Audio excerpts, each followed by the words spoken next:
Listen up, time is now. Hear Lewayne spin tales of dragons, red herrings, legends, suspense, and love. It's story by story by story by.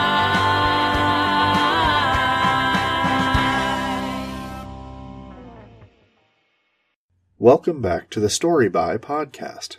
Thanks for stopping by. Today's episode is another first for the show. Because every character in this story is female, and we know how well I do female voices, I have a couple guests. Aislyn and Elora, who will perform the roles of the primary characters. You still have to suffer through me doing a couple minor character voices, though. I'll probably have more things to say about the story afterward, if you want to stick around. But for now, why don't I introduce you to Lewayne and Rachel Logan, who will be solving their first mystery together. Snooper Sisters. Rachel Logan sat in a kitchen filled with sunshine and shiny countertops and poked around at her cereal. She was dressed for fun in the outdoors, shorts, t-shirt, and weathered high tops, but she expected hours of drudgery inside doing homework. 5th grade math homework. Rachel adjusted her glasses and watched her mother, Ida Falls Chief of Police Becky Logan, bustle about the kitchen, putting breakfast items away. Rachel knew her mom was in her 30s, but she didn't think she looked it.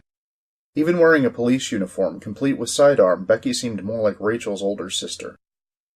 Hustle up, kiddo, your new tutor's due any minute. Rachel unleashed an exaggerated sigh and replied, You mean babysitter? Becky put the milk jug in the refrigerator, turned to Rachel and said, I mean tutor. Mr. Wagner is concerned about your math work. That's because he thinks if I'm smart in some things, I should be smart in everything. I'm not any worse than anyone else in my class. Becky paused as she passed Rachel, planted a kiss on the top of her head, and said, Honey, don't ever settle for not any worse than. Before Rachel could ask for clarification, the doorbell rang. There's Danielle, Becky said, and headed for the front door.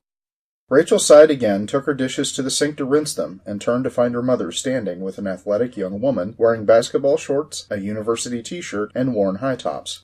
Sorry to rush, Becky said, but I've got a string of petty thefts to investigate. Danielle Wayne, Rachel Logan. Rachel, Danielle. Becky kissed Rachel on the head again, then said, When I get off work, I'll bring home dragon wings. Yeah? Sure.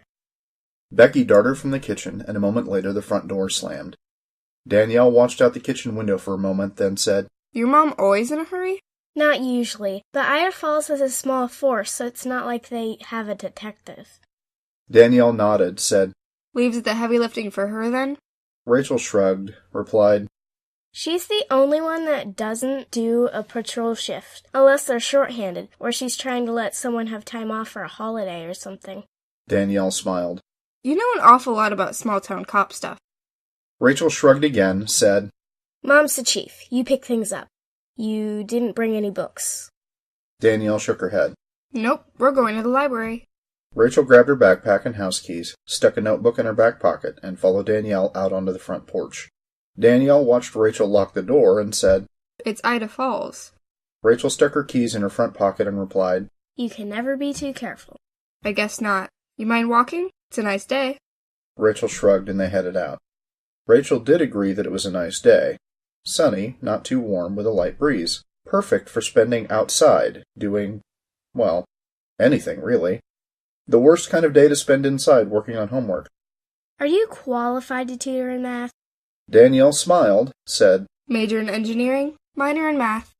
Rachel sagged. You can probably handle 5th grade baby math, then. The two had walked along in silence for a block or two when Rachel waved to a stout woman sitting on a porch across the street and shouted, Hi, Miss Legrand! The woman looked up from her paperback, waved back, then resumed reading. Rachel turned toward Danielle and whispered, She's a victim. Of what? Those thefts Mom was talking about.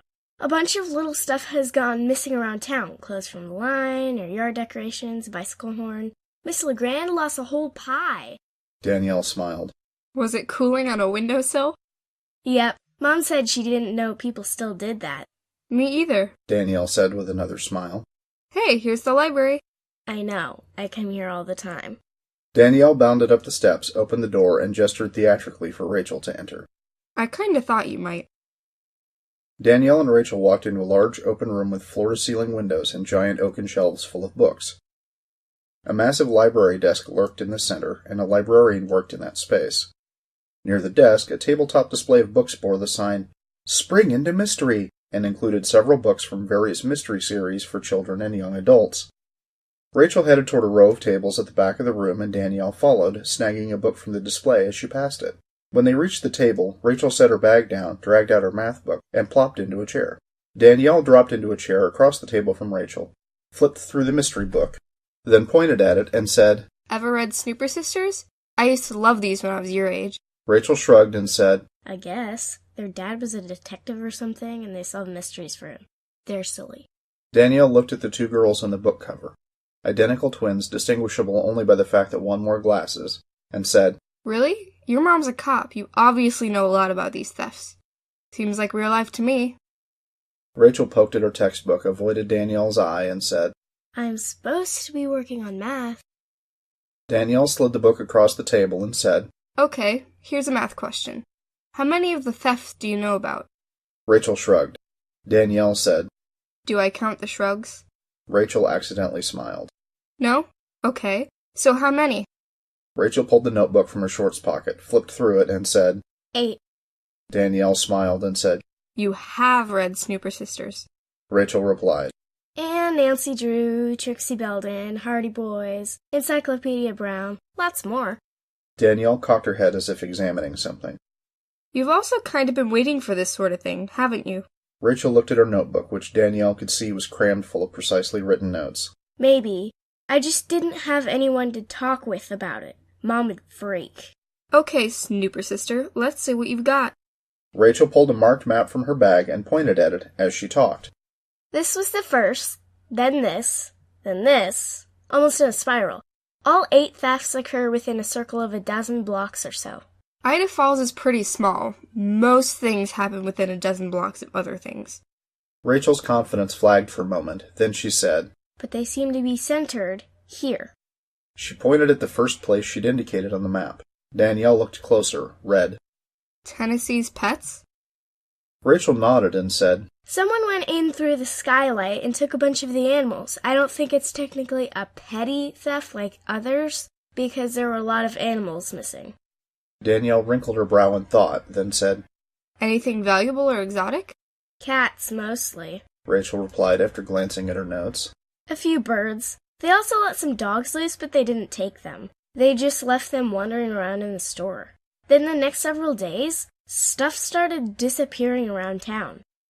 More pets? Nope, just things like pies. Danielle looked at Rachel, then said, You have a theory? Yep, but I need you to call someone. A few moments later, Danielle stood in a phone booth outside Sheer Luck Hairstyling and talked on the phone.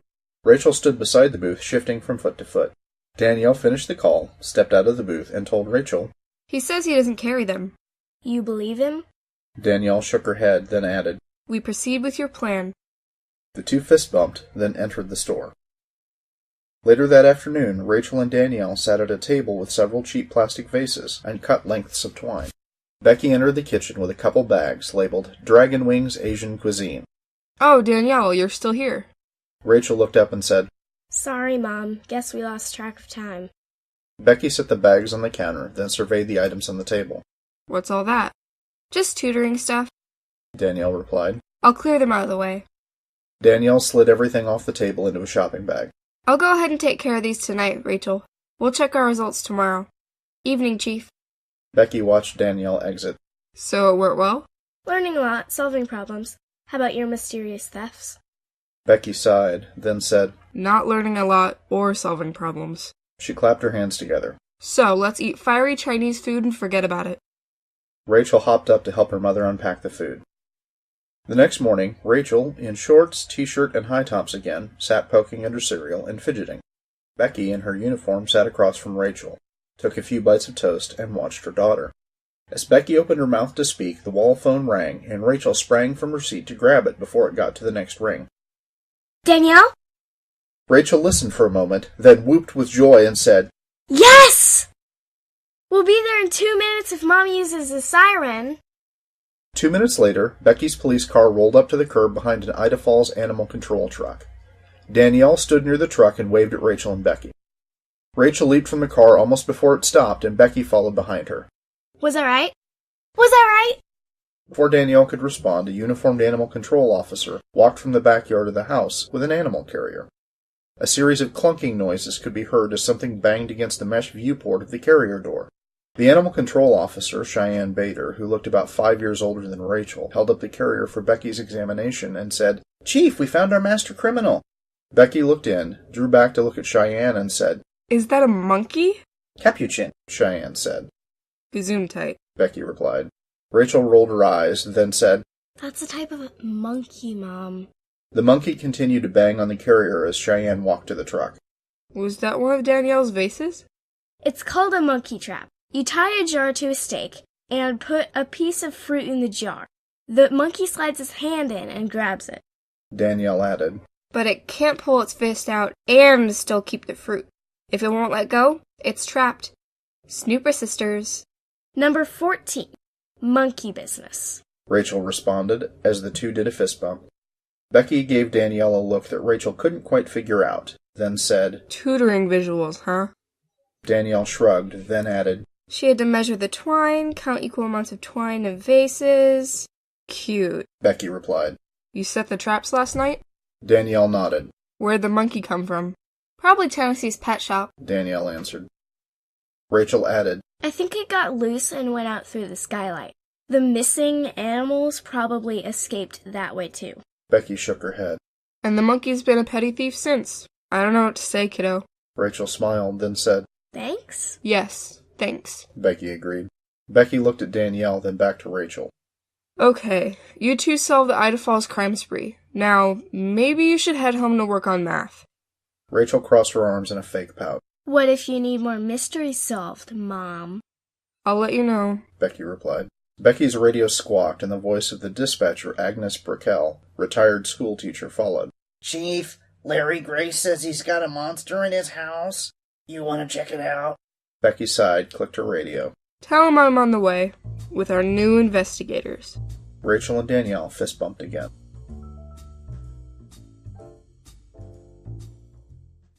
So how'd the girls do? If you liked them, please let me know, so that I can let them know. If this works out for our audience, they'll probably be back.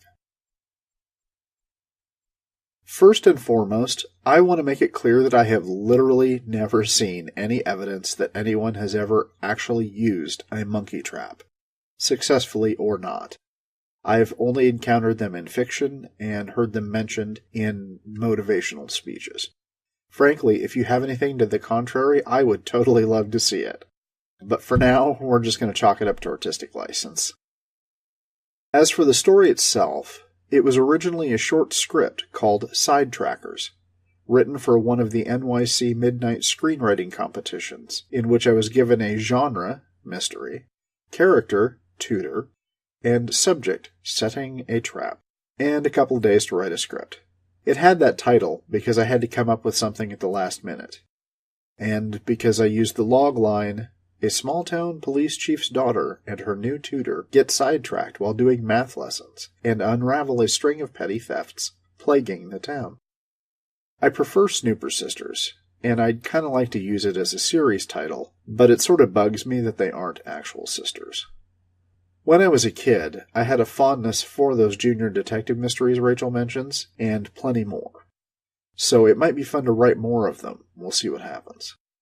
Now, since this outro will probably be longer than the story if I keep going, I'll wrap it up by asking you to please take a minute to share, rate, review, and otherwise help spread the show. I'd really appreciate it. And of course, as always, thank you, dear listener, for stopping by. I hope you'll be back next week for another episode of the Story By podcast.